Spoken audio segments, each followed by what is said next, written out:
Fever star Caitlin Clark's cryptic reaction on playing a new Unrivaled league. INDIANAPOLIS.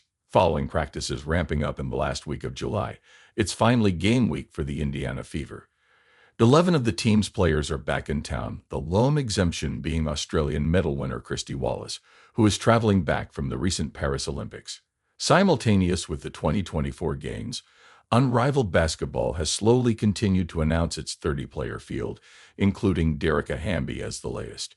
USA Olympians Brianna Stewart and Nafisa Collier co-founded Unrivaled, deemed an innovative 3x3 professional women's basketball league, tipping off in January 2025. All players will receive equity ownership in it too.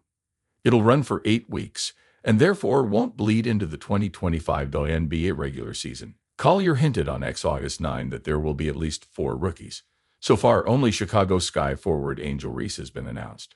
An obvious choice is Fever top overall pick Caitlin Clark. "Honestly, I'm just focused on the Fever," Clark said at Tuesday's practice, not revealing any plans. "One thing at a time. Can't always just be moving on to the next. My focus is right here."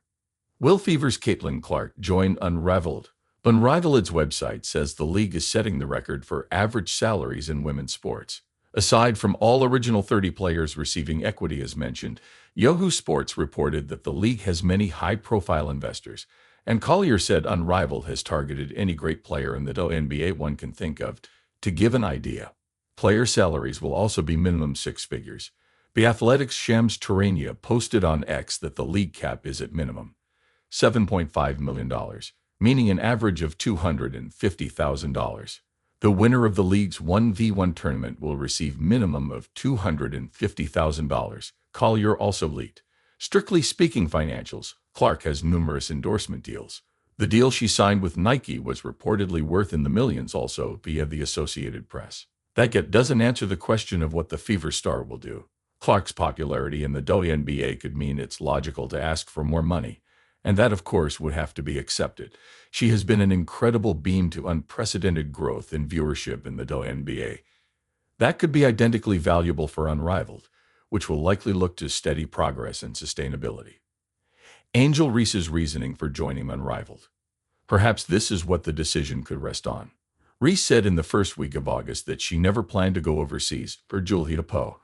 It's been usual practice in years past for WNBA players to play internationally during the WNBA off-season. As of 2020, there's also now more marketing opportunities for WNBA players, and therefore more reason to stay stateside, per Sportico. Reese said verbatim, "Nobody wants to go overseas. A lot of us never want to have to go overseas. But some people do have to go. Now it's up to Clark." Right now it's cryptic for her plans and what they may depend on. There's also Athletes Unlimited, another off-season league.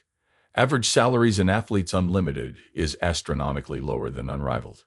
But for right now, Clark and the Fever resumed the season Friday at home, and they hold playoff positioning. Like Clutch Points content, be sure to follow us.